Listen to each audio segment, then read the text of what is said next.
C'est bien, donc on lit dans le psaume 119 et le verset 169. Puis on va lire jusqu'au verset 176. Je commence la lecture, puis s'il y en a qui veulent suivre dans la lecture, vous pouvez le faire. Psaume 119, 169. Que mon cri parvienne jusqu'à toi, ô Éternel.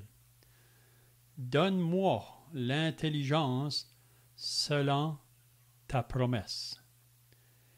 Que ma supplication arrive jusqu'à toi. Délivre-moi selon ta promesse. Que mes lèvres publient ta louange, car tu m'enseignes tes statuts. Que ma langue chante ta parole, car tous tes commandements sont justes. Que ta main me soit en aide, car j'ai choisi tes ordonnances. Je soupire après ton salut, ô Éternel, et ta loi fait mes délices. Que mon âme vive et qu'elle te loue, et que tes jugements me soutiennent. Je suis errant comme une brebis perdue. Cherche ton serviteur, car je n'oublie point tes commandements. Donc, pour ceux qui viennent d'ajouter, là, on est dans le psaume 119 et le verset 169. Donc, on est rendu à la fin de ce psaume 119. Si vous vous rappelez, là, on avait dit que ce psaume se divise en 22 parties de 8 versets chacun, ou 22 blocs, on pourrait dire. Puis on dit que chacun de ces blocs, ça commence tous par les lettres de l'alphabet hébreu. On dit que le premier bloc, c'est la première lettre, puis le dernier bloc du psaume 119, c'est la dernière lettre de l'alphabet hébreu. Donc, si vous vous rappelez, on l'a répété souvent pendant ces études qu'on a faites dans ce psaume. Ça fait déjà plusieurs mois, peut-être qu'on est dans ce psaume. On avait vu que le désir de celui qui a écrit ce psaume, c'est l'importance de la parole de Dieu. On vit dans un monde aujourd'hui où on n'a pas le temps pour la parole de Dieu. On a beaucoup de temps pour toutes les autres choses, mais pour la parole de Dieu, on n'a pas de temps. Même la semaine passée, en visitant, je parlais avec des jeunes étudiants, puis je disais que l'homme ne peut pas vivre de pain seulement, mais de toute parole qui sort de la bouche de Dieu. Vous savez, à chaque jour, le monde prend le temps de manger. On sait qu'ici au Canada, c'est un pays d'abondance de nourriture. Quand on pense à des pays où présentement il y a des gens qui meurent de faim, c'est difficile à croire, mais c'est réel. Mais où il y a d'abondance de nourriture, les gens mangent jusqu'à 4 repas par jour parfois. Ils prennent le temps pour se nourrir, puis c'est bien, il faut se nourrir, parce que si on néglige la nourriture pour notre corps physique, on peut connaître les faiblesses vraiment. Puis souvent, quelqu'un qui manque l'appétit, parfois c'est parfois parce qu'il est malade, mais normalement, on prend le temps de manger chaque jour pour nourrir notre physique. Mais Jésus a dit que l'homme ne peut pas vivre de pain seulement, mais de toute parole qui sort de la bouche de Dieu. Donc, c'est important qu'on puisse prendre un temps chaque jour pour la lecture de la parole de Dieu. Puis on croit que c'est surtout adressé à l'enfant de Dieu, à ceux qui sont nés de nouveau. Vous savez que Pierre nous dit dans son épître qu'on devrait désirer la parole comme le lait vraiment, comme un enfant nouveau-né qui veut avoir son lait. Donc le croyant, ça devrait être notre désir de lire la parole chaque jour pour nourrir notre âme afin de grandir et de croître dans les choses spirituelles. Si on néglige la parole, on va s'éloigner, même comme chrétien. Donc c'est important, la lecture de la parole, puis avoir un temps aussi dans la prière, parce qu'on dit que prier, c'est parler à Dieu. Puis quand on lit sa parole, c'est Dieu qui nous parle. Donc c'est deux choses très importantes dans la vie d'un croyant. Mais quand on regarde le monde autour de nous, la majorité prennent aucun temps pour la parole de Dieu, pour les choses spirituelles. Puis c'est pour ça que même les croyants parfois peuvent être influencés ou même arrêtés parce qu'on vit dans un monde tellement vite qu'il n'a pas de temps de s'arrêter. Mais l'importance de la parole, c'est le psaume 119 met beaucoup d'emphase sur l'importance de la parole. Même on lit dans le début, là, « Je serre ta parole dans mon cœur afin de ne pas pécher contre toi. » Puis on avait dit aussi que si on veut persévérer dans la lecture de la parole pour la comprendre, la méditer, l'obéir, c'est ça qui est très important, d'obéir. Puis si on veut le faire, on va rencontrer de l'opposition. Il y a des personnes autour qui vont vouloir mettre des embûches sur votre chemin pour vous détourner de la parole de Dieu. Le psalmiste, dans le psaume 119, nous a dit ça à plusieurs reprises. Il y a les adversaires, il y a les ennemis, il y a les persécuteurs qui veulent nous détourner de la parole. Donc ce soir, on va terminer ce psaume 119. Puis on espère que ça a été une bénédiction pour tous ceux qui ont eu des occasions de pouvoir suivre ce psaume. Donc le verset 169, il dit « Que mon cri parvienne jusqu'à toi, ô Éternel. Donne-moi l'intelligence selon ta promesse. » Donc ici, le psalmiste va dire que mon cri parvienne jusqu'à toi, ô Éternel. Donc on peut voir probablement un cri de besoin là, un cri de secours. Puis probablement le psalmiste, à cause de ses adversaires qui l'entourent, ses persécuteurs, parfois on peut être mis en danger même par les persécuteurs autour de nous, parce que nous sommes croyants, parce que nous sommes attachés à la parole. Donc on a besoin de crier à notre Dieu. Puis Dieu nous entend. Et on lit dans le psaume 94 que celui qui a planté l'oreille n'entendra-t-il pas? Ou celui qui a formé l'œil ne verrait-il pas? Donc, Dieu du haut du ciel, il regarde tous ceux qui lui appartiennent, tous ses enfants.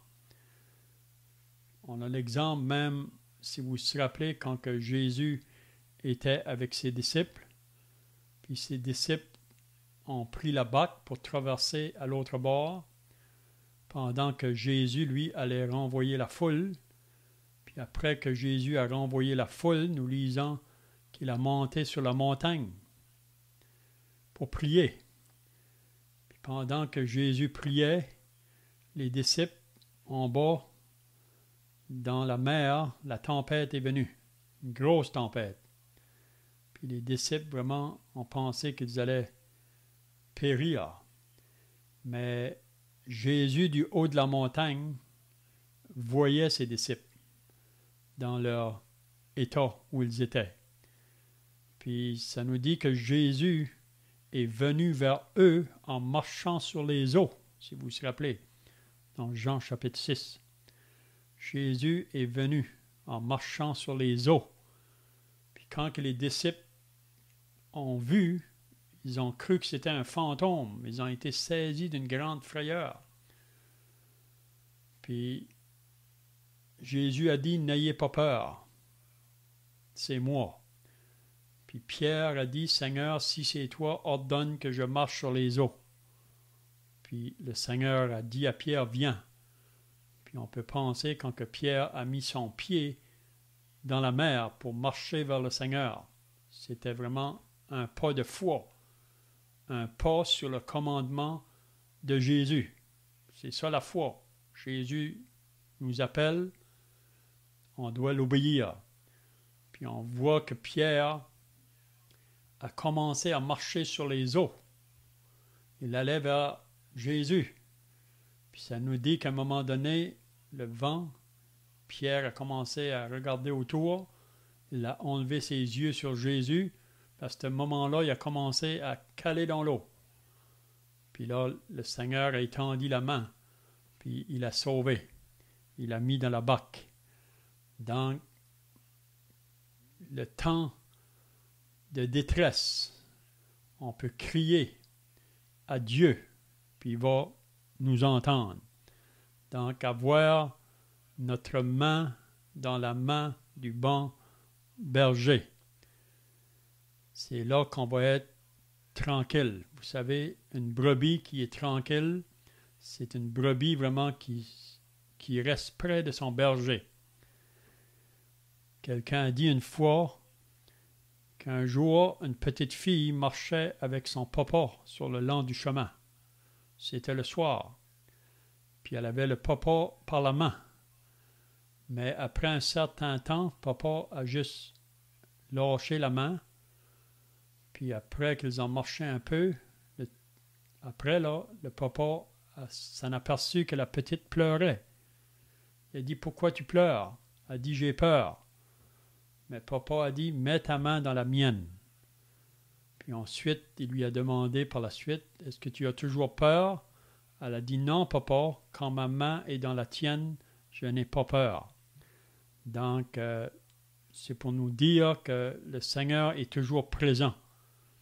Donc, quand on est dans des temps de détresse, ça peut être sur différents aspects, ça peut être sur le côté même de la santé, ou différents aspects. Ça peut être dans la famille, des difficultés peut-être avec les enfants. On peut crier à l'Éternel. Donc, ici, il dit que mon cri parvienne jusqu'à toi, ô Éternel. Donc, le psalmiste veut que l'Éternel entende son cri. Puis l'Éternel entend. Il entend. Puis il nous dit après, donne-moi l'intelligence selon ta promesse. Parce que Dieu a fait des promesses. Donc le psalmiste ici, il demande au Seigneur de lui donner de l'intelligence ou de la sagesse. Puis parfois, vous savez, quand on est dans des temps de détresse ou des temps de difficulté, on a besoin de la sagesse de Dieu pour savoir comment agir. Parfois, on ne sait pas où tourner. Est-ce qu'il faut prendre la gauche ou la droite? Même parfois, on ne sait pas que dire. Mais si on demande à Dieu la sagesse, c'est ça que Jacques nous dit dans son épître, au chapitre 4, je pense, qu'il nous dit que si quelqu'un, ou le chapitre 1 plutôt, si quelqu'un manque de sagesse, qu'il la demande à Dieu, puis Dieu va lui donner. Donc, donne-moi l'intelligence selon ta promesse. On a besoin de la sagesse de Dieu, on a besoin de l'intelligence qui vient de Dieu. Si vous vous rappelez que Salomon, si vous lisez dans 1 Roi au chapitre 3, un jour Dieu lui a dit, demande-moi ce que tu veux. Demande-moi ce que tu veux, puis je vais te le donner. Si Dieu serait pour nous demander cela ce soir, à chacun de nous, demande-moi ce que tu veux. Je me demande qu'est-ce que c'est qu'on demanderait. Mais Salomon, lui, il a demandé à Dieu deux choses, la sagesse et l'intelligence. Puis ça nous dit que Dieu lui a donné, parce que Salomon avait une grande responsabilité à diriger un peuple.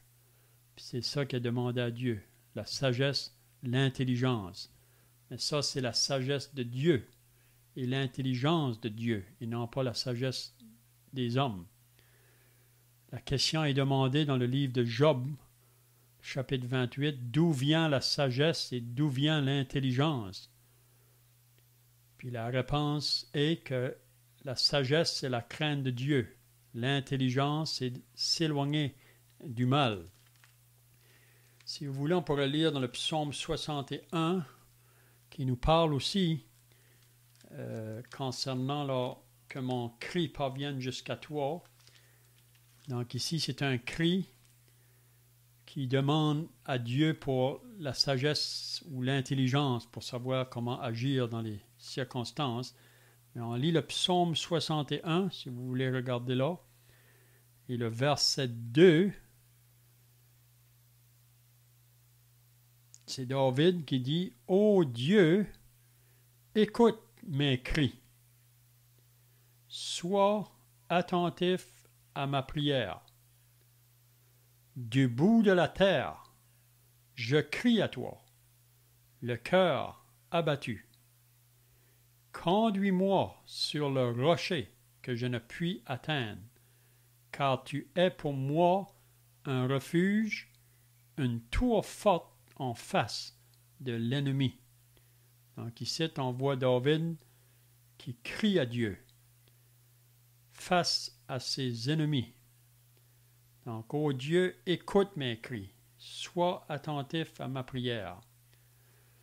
Puis, si on regarde aussi dans le psaume 77,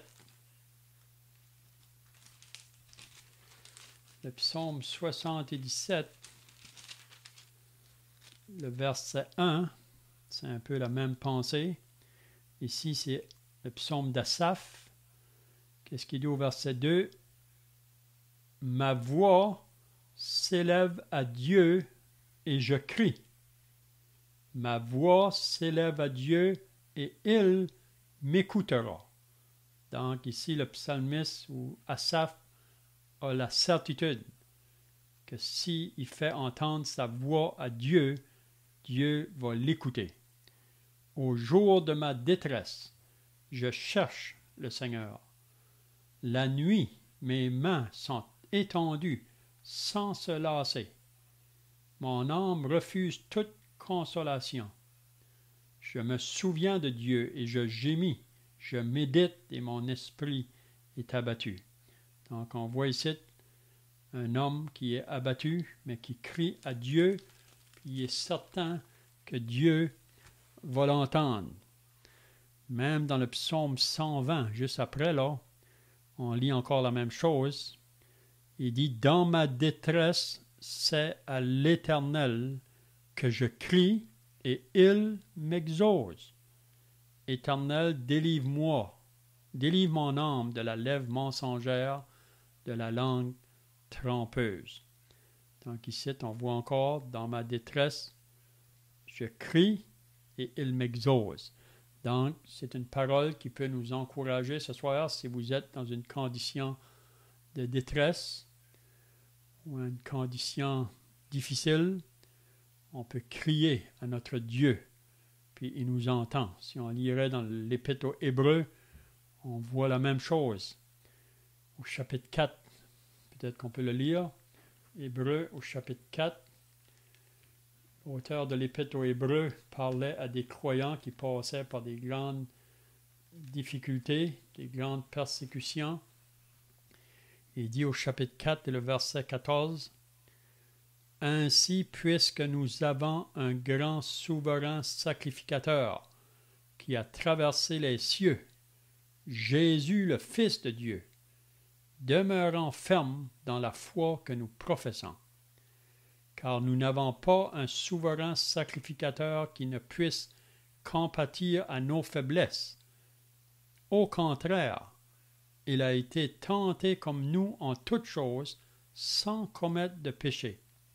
Approchons-nous donc avec assurance du trône de la grâce afin d'obtenir miséricorde et de trouver grâce pour être secourus dans nos besoins. » Donc, il cite l'auteur de l'Épître aux Hébreux exhorte ses chrétiens de s'approcher avec assurance au trône de la grâce, parce que le Seigneur nous représente là comme un souverain sacrificateur.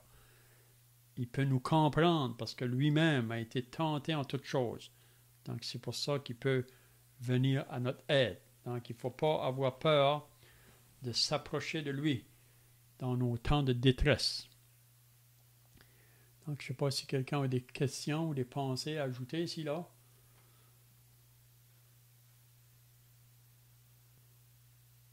Donc le psaume 119, maintenant 170, là, pour ceux qui se sont ajoutés. On lit que ma supplication arrive jusqu'à toi. Donc ici, on voit qu'on vient à Dieu par la prière. Si vous vous rappelez dans l'Épître aux Philippiens, au chapitre 4, c'est l'apôtre Paul qui va dire « Ne vous inquiétez de rien, mais en toute chose, faites connaître à Dieu vos besoins par des prières, des supplications et des actions de grâce. Et la paix de Dieu, qui surpasse toute intelligence, gardera vos cœurs en Jésus-Christ. » Donc ici, le psalmiste peut dire que ma supplication arrive jusqu'à toi.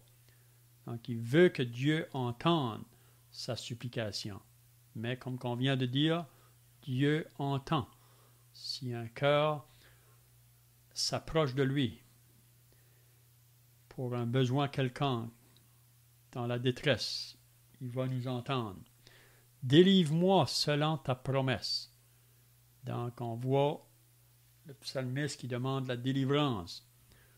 Puis il sait que Dieu va lui accorder parce que Dieu l'a promis qu'il nous délivrait dans nos temps de détresse. Si on lit dans le Ésaïe, le prophète Ésaïe, au chapitre 41, ça nous dit, si on lit au verset 13, il dit « Car je suis l'Éternel ton Dieu qui fortifie ta droite, qui te dit « Ne crains rien, je viens à ton secours. » Ne crains rien. Même le verset 10, il dit « Ne crains rien, car je suis avec toi. Ne promène pas tes regards inquiets, car je suis ton Dieu. Je te fortifie, je viens à ton secours, je te soutiens de ma droite triomphante. » Donc, c'est les promesses que Dieu a faites. Donc, on ne devrait pas hésiter de nous approcher de lui avec foi pour lui faire connaître nos prières et nos supplications. Donc, je ne sais pas si quelqu'un a d'autres choses ici, là. Il ne faut pas être gêné si vous avez des pensées. En fait, on pourrait se poser la question, parce que les deux derniers versets qu'on a considérés, il dit que mon cri parvienne jusqu'à toi. Donc, c'est comme demander à Dieu qu'il l'écoute, que Dieu ne permette à ses paroles, à l'expression des pensées de son cœur, finalement, de se rendre jusqu'à lui. Et dans le verset qui suit, c'est ses supplications.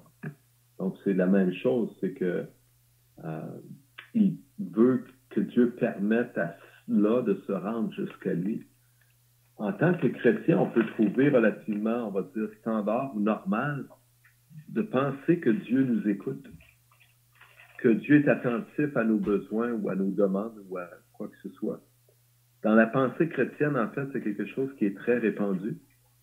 Et par contre, si on voulait se poser la question, en quoi, si on veut être juste avec un raisonnement humain, en quoi Dieu peut-il être intéressé par ce qu'on aurait à dire, par ce qu'on penserait, par ce qu'on vivrait, par quoi que ce soit qui nous concerne nous? Mais la chrétienté nous a, la Bible, Dieu lui-même, donc, nous a enseigné qu'il nous aime et qu'il est attentif à nos besoins. Et encore une fois, depuis le commencement, le diable cherche à nous faire entendre le contraire. Hein. Il a dit à Ève, Dieu sait que le jour où tu en mangeras, hein, tu seras comme lui. C'est pour ça. Donc, il laissait sous-entendre que Dieu était mesquin à l'endroit de Ève, en ne lui permettant pas de manger ce fruit pour de mauvaises raisons. Mais cette pensée que Dieu nous rejette ne vient pas des Écritures. Et cependant, il y a quand même une limitation. La Bible, Jésus nous encourage, en fait, Luc 17, je pense, Luc 18, verset 1er, Jésus leur adressant une parabole pour montrer qu'il faut toujours prier et ne point se relâcher. En fait, Dieu nous encourage à communiquer avec lui. C'est lui-même qui nous demande et qui nous dit donc qu'il s'intéresse à nous, qu'il veut entendre de notre bouche ce que nous pensons, ce que nous voulons, ce que nous craignons, ce que nous rencontrons, la réalité de notre vie. Et c'est la claire pensée des Écritures. Mais il y a une autre claire pensée dans les Écritures, c'est que tous ne peuvent pas nécessairement s'adresser à Dieu. Ce que je veux dire par là, même le croyant, la Bible nous dit, n'attristez pas le Saint-Esprit de Dieu par lequel vous avez été scellés. Donc, il nous est mentionné de ne pas attrister. Et on sait que ce qui attriste le Saint-Esprit de Dieu, c'est le péché. On a cette révélation, si vous voulez, ce verset dans Ésaïe, au chapitre 59, Dieu parle à son peuple. Et il leur dit quoi? Il dit, ce n'est pas la main de l'Éternel hein, qui est trop courte au verset 1er d'Ésaïe 59 pour sauver, ni son oreille trop dure pour entendre. Mais ce sont vos crimes qui mettent une séparation entre vous et votre Dieu. Ce sont vos péchés qui vous cachent sa face et l'empêchent de vous écouter, car vos mains sont souillées de sang, vos doigts de crime, etc. Donc, il y a une tenue qui fiait à l'homme de Dieu quand il veut s'approcher de Dieu et même à tout moment de sa vie. Et cette tenue-là, c'est la sainteté. Marcher dans la vérité et dans la pureté. C'est la pensée, le désir de Dieu. Et si on ne fait pas cela, on s'éloigne de Dieu. On se souvient dans les actes hein, de Corneille qui craignait Dieu, qui priait Dieu, qui avait des offrandes aussi à Dieu. Et on lit, Dieu s'est souvenu de tes offrandes. Donc, c'est pas l'idée que Corneille a gagné le salut par ses offrandes, mais c'est l'idée que son propre cœur a été disposé à écouter Dieu. Et de faire ce qui est bien nous rapproche toujours de Dieu lui-même. Non pas que ça nous donne une connaissance parfaite de Dieu, mais c'est l'idée que de faire ce qui est mal nous éloigne de la voix de Dieu et ferme l'oreille de Dieu à notre endroit. Si on n'est pas attentif à ses paroles, Dieu aussi peut ne pas être attentif à nos paroles. Et c'est ce qu'il a dit à son peuple également. Il disait aux Juifs, hein, vous n'avez pas écouté, mais quand vous serez dans la détresse, moi non plus, je n'écouterai pas vos paroles. On lit aussi dans le Proverbe 1er, verset 24. Puisque j'appelle et que vous résistez, puisque j'étends ma main et que personne n'y point garde, puisque vous rejetez tous mes conseils et que vous n'aimez pas mes réprimandes, moi aussi je rirai quand vous serez dans le malheur. Je me moquerai quand la terreur vous saisira. Donc, on ne se rit pas de Dieu. Encore une fois, je reviens donc à ce psaume 119 où le psalmiste dit qu'il crie vers Dieu, il parle à Dieu, il s'adresse à Dieu. Et c'est une chose, encore une fois, que Dieu veut que nous fassions. Mais il y a une façon de le faire, c'est-à-dire que celui qui veut s'approcher de Dieu s'éloigne de l'iniquité. Celui qui veut parler à Dieu, qu'il écoute ce que Dieu a à lui dire. Dieu ne veut pas un monologue, un peu comme je suis en train de faire, une parole dans une seule direction. Dieu veut une parole dans deux directions. Il veut qu'on lui parle, qu'on se confie à lui, qu'on lui ouvre notre cœur tout entier. Dieu est à l'écoute, Dieu nous aime.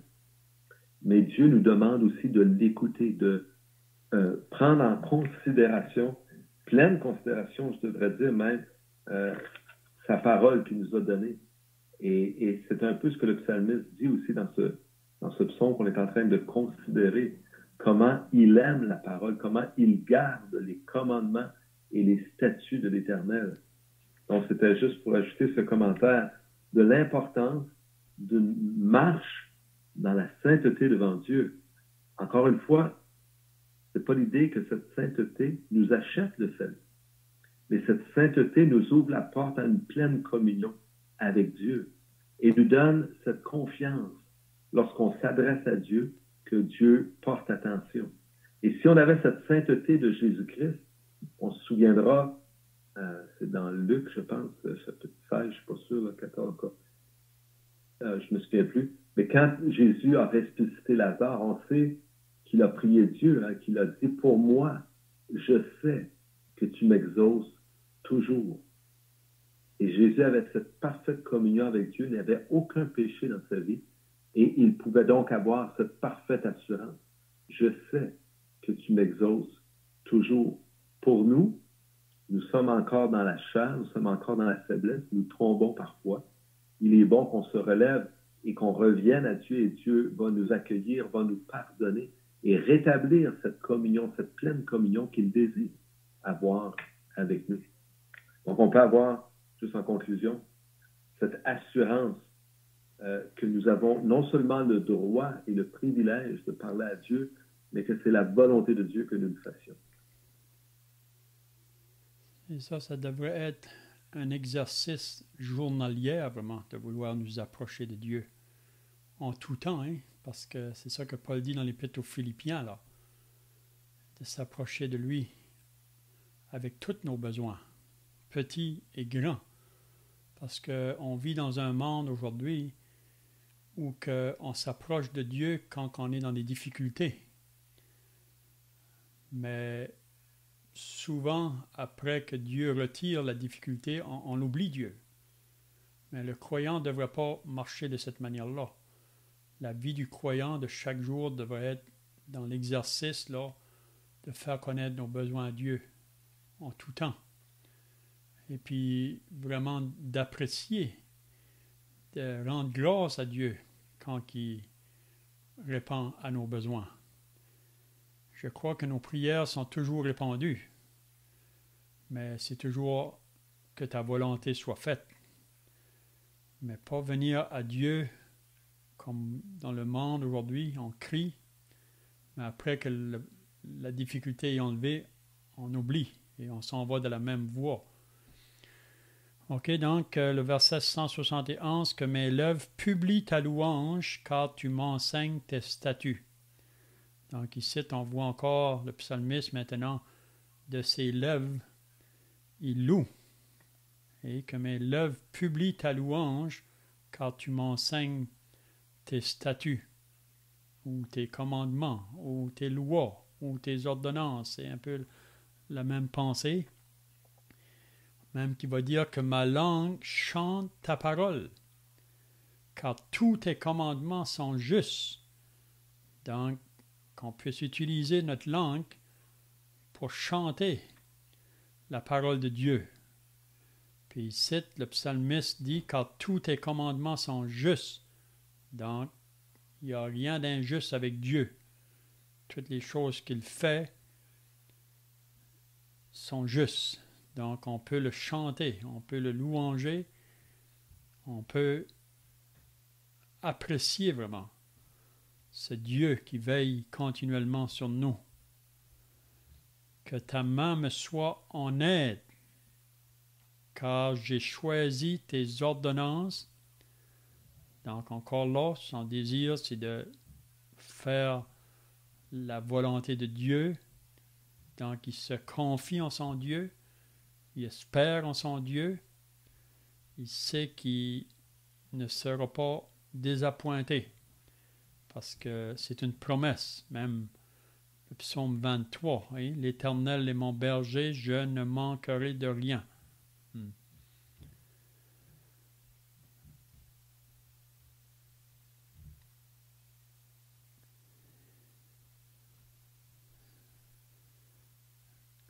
174, il va dire, je soupire après ton salut, ô Éternel, et ta loi fait mes délices.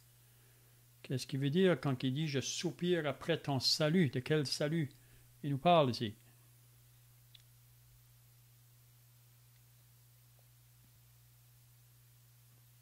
Mais on pourrait dire que c'est un salut dans nos vies de chaque jour.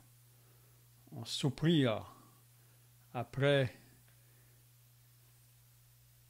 le salut de l'Éternel de jour en jour pour notre préservation. Parce qu'il ne faut jamais oublier qu'on est toujours face à 3 ennemis, le diable, le monde et la chair. Puis ces 3 ennemis-là veulent nous détourner de la voie de Dieu. Ils s'opposent. Donc on a besoin de la protection de Dieu dans notre marche de chaque jour. Il ne faut pas penser que si on s'expose à des endroits qui est contraire à la volonté de Dieu, qu'on ne peut pas tomber. C'est ça que Paul dit aux Corinthiens, que celui qui est debout prenne garde de tomber, parce que les chrétiens à Corinthe se permettaient de s'exposer à des endroits en pensant qu'il n'y a pas de danger ou il n'y a pas de problème. Mais si on s'expose, on aura des difficultés. Mais ici, on doit demander à Dieu sa protection, si on peut dire. Je soupire après ton salut, ô Éternel, et ta loi fait mes délices. Donc, il prend un plaisir là, seulement à la pensée que Dieu est toujours là, près de lui, pour le garder, le protéger. Et le psaume 27, David dit, l'Éternel est ma lumière et mon salut. Je ne craindrai aucun mal, vraiment. Même si mes ennemis s'élèvent contre moi, je n'aurai pas peur parce qu'il sait que l'Éternel le protège. Hein? Donc, quelqu'un a des pensées là?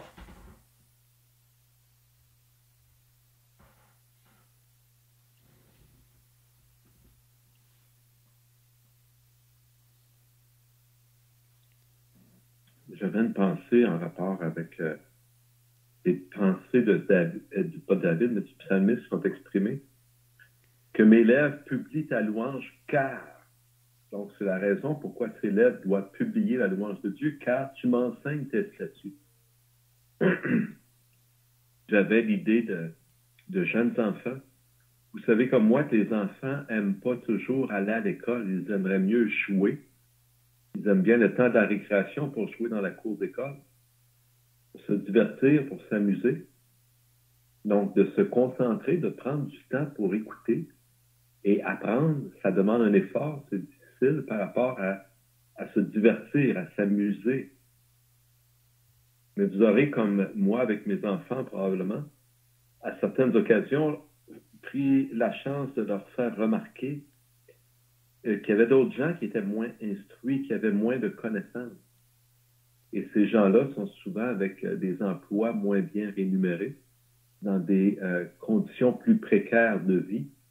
Et c'est un privilège que d'apprendre, que de savoir des choses, que d'aller à l'école. C'est ce qu'on essaie de faire remarquer à nos enfants. Mais c'est exactement ce que dit ici le psalmiste, que mes lèvres publient ta louange, car tu m'enseignes tes statuts. C'est un réel privilège que le Dieu créateur nous enseigne ce que lui pense, ce que lui voit. C'est un enseignement parfait. Pour moi, je suis allé à l'université, j'ai étudié longtemps et j'ai appris des choses qui ne sont pas toutes bonnes, qu'elles ne sont pas applicables à 100%, qu'elles ne sont pas acceptables à 100%.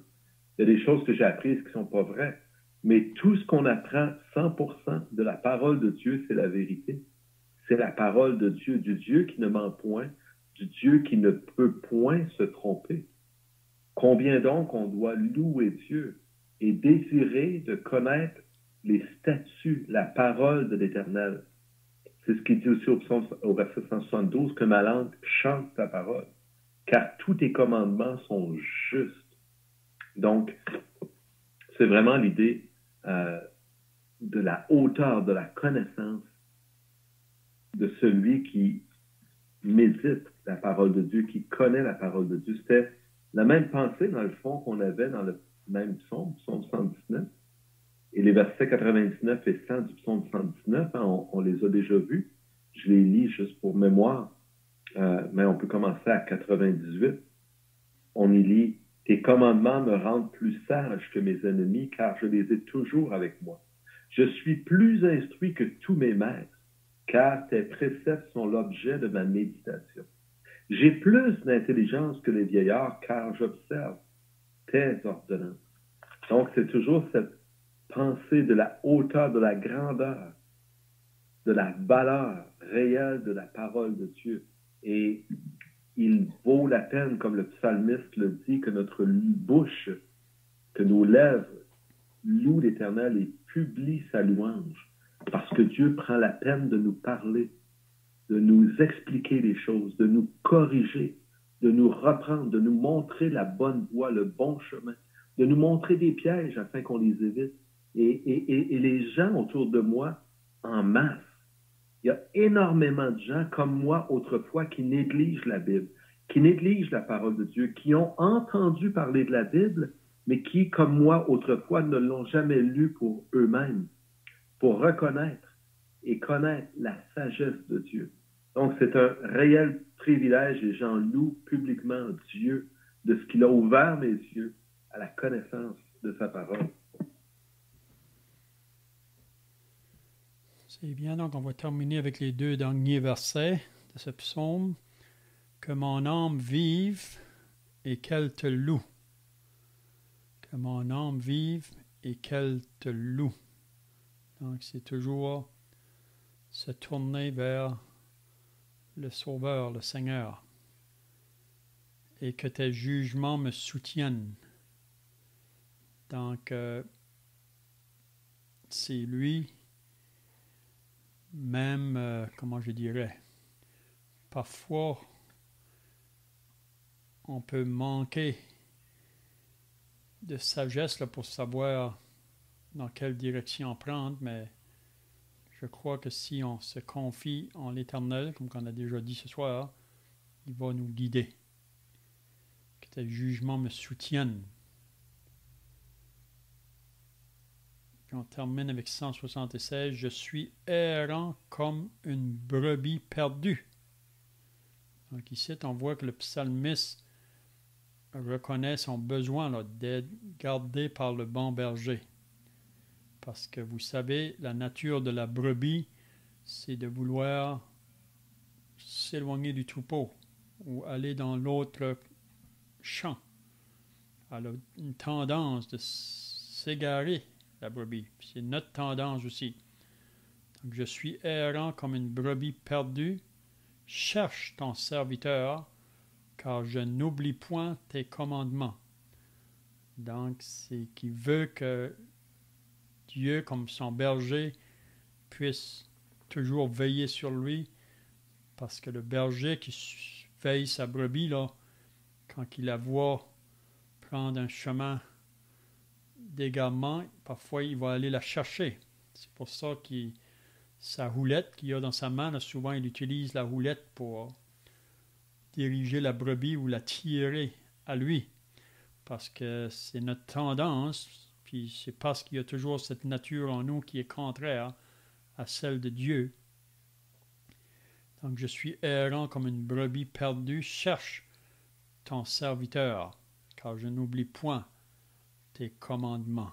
Donc le psalmiste a débuté avec un désir d'obéir la loi de Dieu, les commandements de Dieu, la parole de Dieu. Il termine aussi ce psaume avec le même désir. Je n'oublie point tes commandements. Donc, je ne sais pas s'il y a d'autres choses à ajouter. Sinon, on va terminer par la prière. La semaine prochaine, je ne sais pas encore qu'est-ce qu'on va prendre. Mardi prochain, mais on va voir pendant la semaine. Mentionner peut-être lorsque le psalmiste dit « Je suis errant comme une brebis perdue ». Parfois dans la vie, il y a des situations difficiles, il y a des choses qui nous arrivent et on peut être en effet un peu perdu. Et on peut se sentir comme une brebis perdue. Et ce qui est important, je pense, c'est de s'attacher, de demeurer attaché à ce qu'on connaît. Il y a des choses qu'on ne sait pas, on ne connaît pas l'avenir et Il y a des situations qui peuvent tourner. On ne connaît pas la réaction des gens. On connaît pas. Il y a plein de choses qu'on ne connaît pas, qu'on ne contrôle pas. Et dans ce sens-là, on est errant un peu dans la vie. Béni soit Dieu, il y a des choses qu'on sait, qu'on connaît. Si on a un mariage, une épouse, des enfants qui nous aiment, on a au moins une certaine assise, une certaine stabilité. Mais parfois, on rencontre beaucoup de difficultés dans notre travail ou dans notre vie, dans la maladie, dans la santé, dans qu'importe les choses. Et il faut demeurer attaché à Dieu et à son commandement. D'ailleurs, c'est ce que, encore une fois, je retourne toujours au jardin d'Éden. Ce que Satan cherchait à faire, c'est d'éloigner Ève de la parole de Dieu, de ce que Dieu avait dit. Il a semé le doute dans son cœur pour l'éloigner de Dieu. Mais si on demeure attaché et qu'on n'oublie point le commandement de l'Éternel, Dieu va nous chercher. Dieu nous voit, Dieu nous connaît, Dieu nous garde. Qu'on le voit, qu'on le sente, qu'on le sache ou non, Dieu est là. Il est avec nous et il nous garde. On peut avoir cette confiance en lui. Donc, quels que soient les bouleversements, quand bien même ces bouleversements iraient jusqu'à la mort, parce qu'on sait qu'il y a des croyants qui ont payé du sang de leur vie, leur fidélité au Seigneur Jésus. Mais quand bien même ce serait dans la mort, Jésus a dit, celui qui croit en moi vivra quand même, il serait mort. Donc, on peut avoir vraiment cette totale confiance en Dieu, qu'il prend soin de nous. Mhm. C'est bien, on va terminer par la prière, puis ensuite on peut chanter un cantique pour terminer. Notre Dieu et notre Père, nous voulons encore réaliser ce qu'on a regardé ce soir dans ce psaume 119. Le désir de ce psalmiste, c'est de vouloir obéir ta parole en tout temps. Et c'est notre désir aussi ce soir, croyant que ta parole, c'est comme une boussole pour nous guider sur le chemin, nous diriger. Donc, notre Dieu, aide-nous à la lire, la méditer et de vouloir aussi comprendre et de mettre en pratique ce que tu nous commandes. Donc, nous voulons nous remettre à toi et on te remercie pour ce psaume qu'on a regardé déjà pour plusieurs semaines. Et on croit que ça a été une bénédiction pour tous. Donc, nous remettons cela entre tes mains au nom du Seigneur Jésus. Amen.